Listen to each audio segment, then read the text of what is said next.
Aladdin's Story Part 10.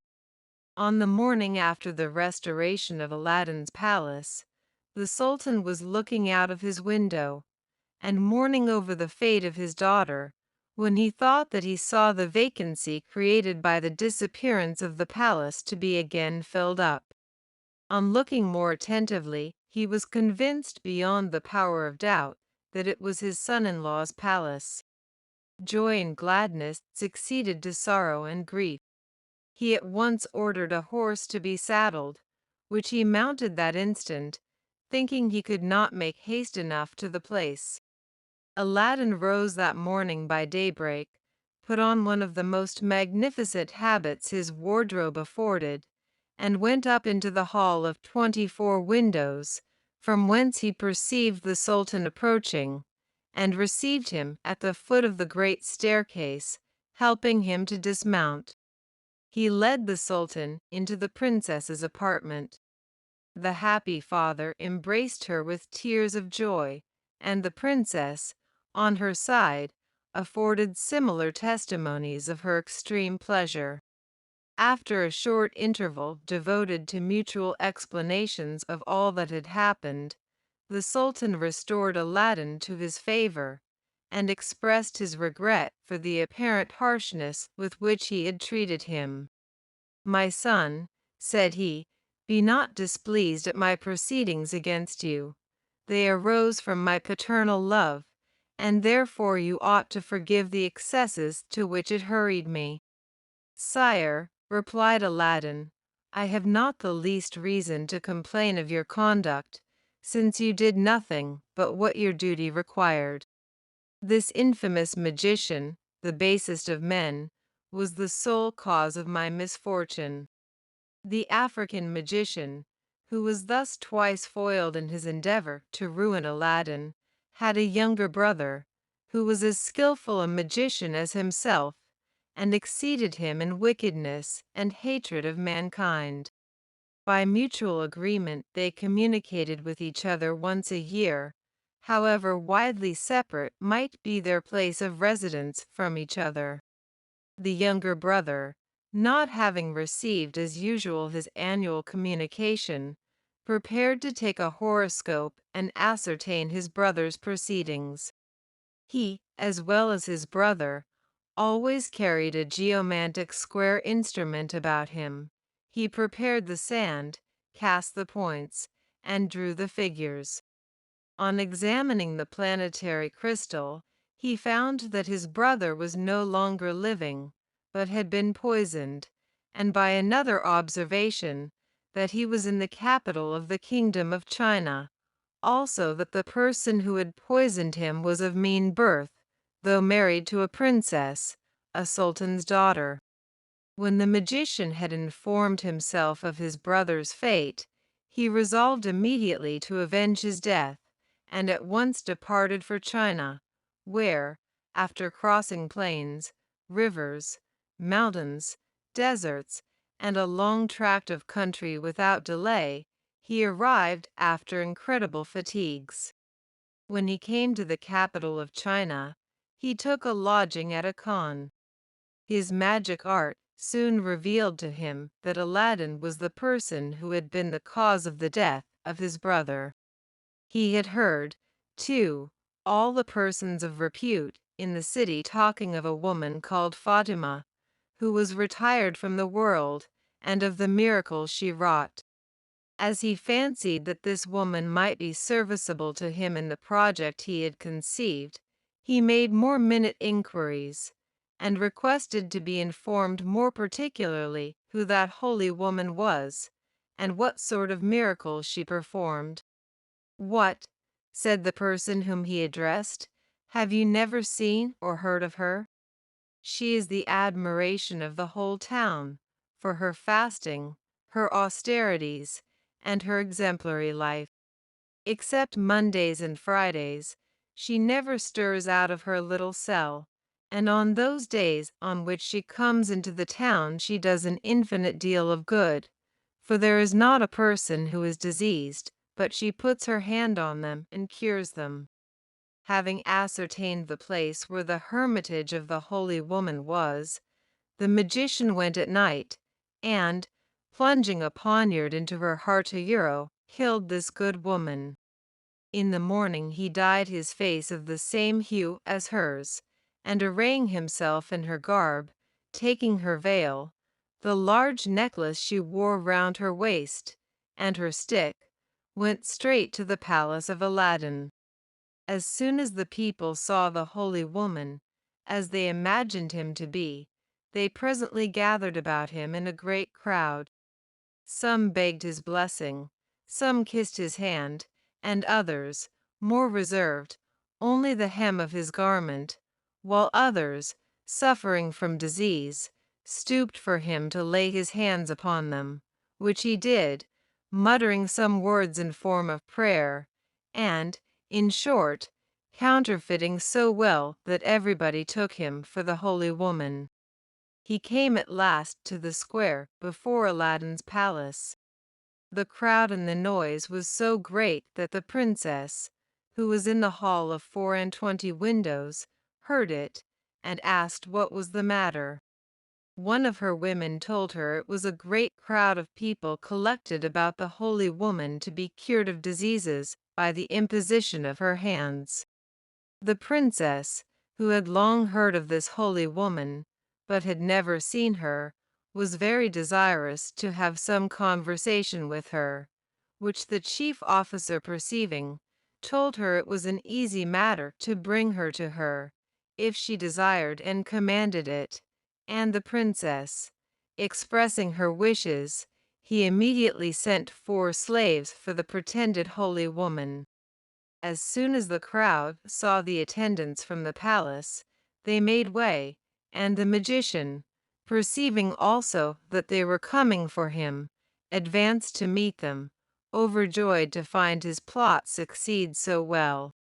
"Holy woman," said one of the slaves, "the princess wants to see you, and has sent us for you." "The princess does me too great an honor," replied the false Fatima. "I am ready to obey her command," and at the same time followed the slaves to the palace. When the pretended Fatima had made her obeisance, the princess said, "My good mother, I have one thing to request, which you must not refuse me. It is, to stay with me, that you may edify me with your way of living, and that I may learn from your good example." "Princess," said the counterfeit Fatima, "I beg of you not to ask what I cannot consent to without neglecting my prayers and devotion." "That shall be no hindrance to you," answered the princess. "I have a great many apartments unoccupied. You shall choose which you like best, and have as much liberty to perform your devotions as if you were in your own cell."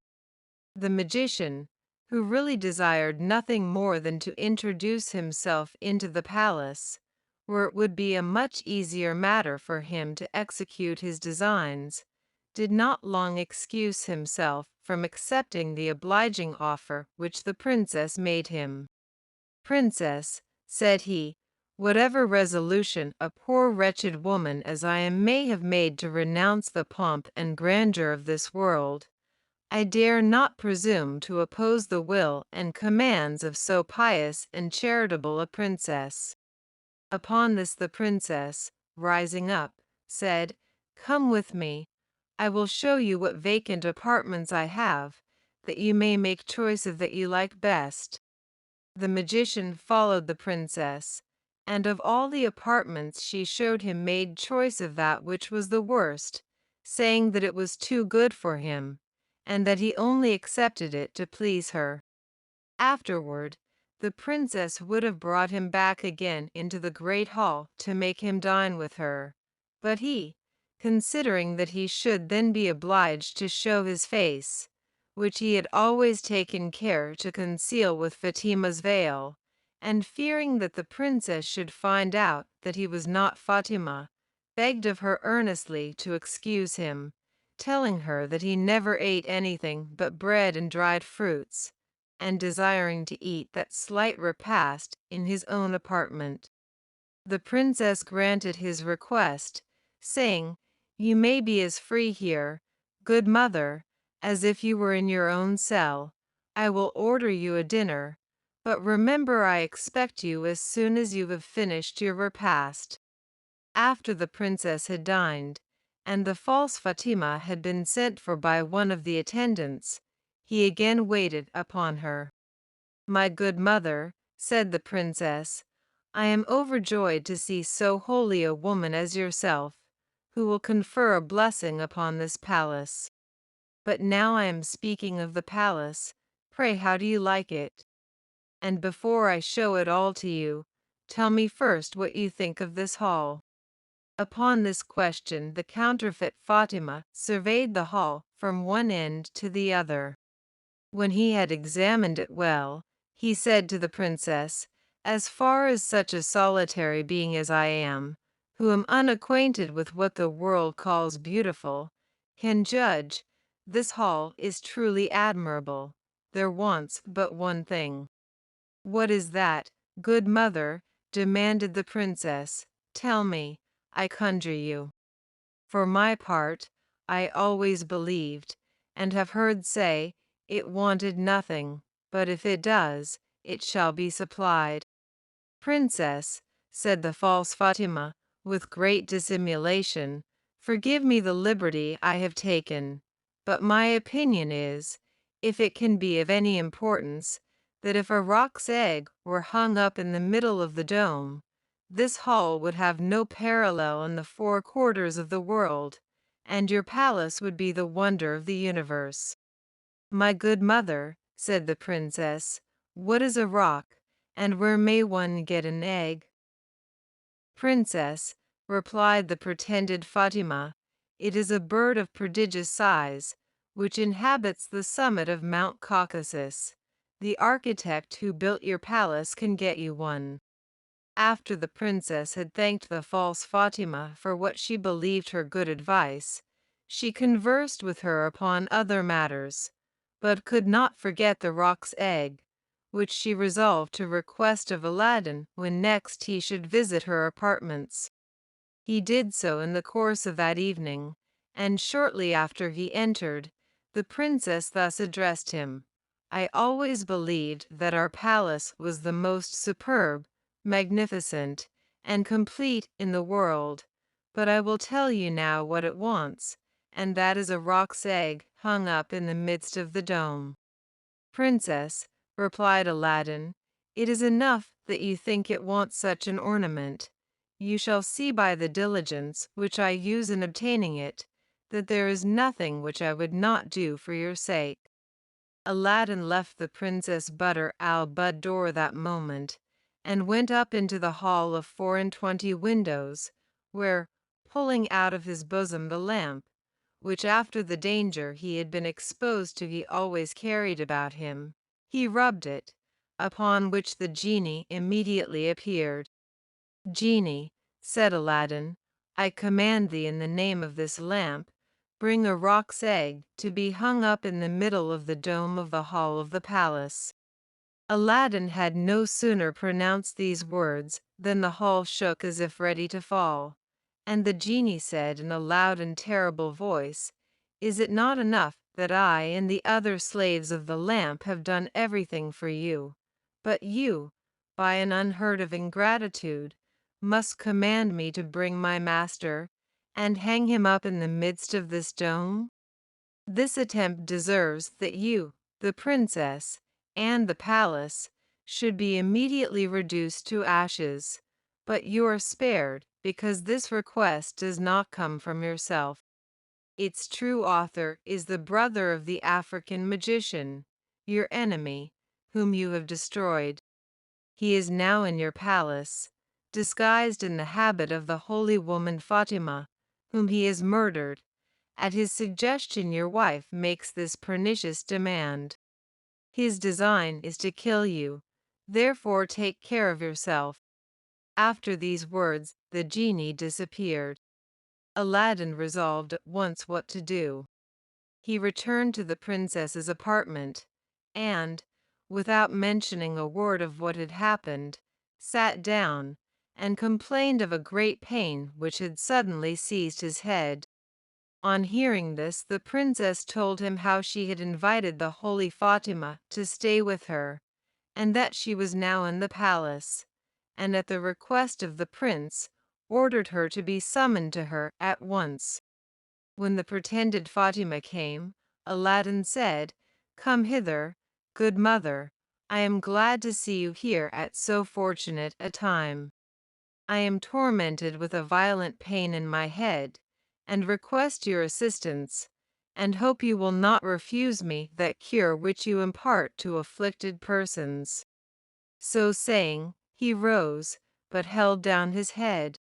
The counterfeit Fatima advanced toward him, with his hand all the time on a dagger concealed in his girdle under his gown, which Aladdin observing, he snatched the weapon from his hand, pierced him to the heart with his own dagger, and then pushed him down on the floor.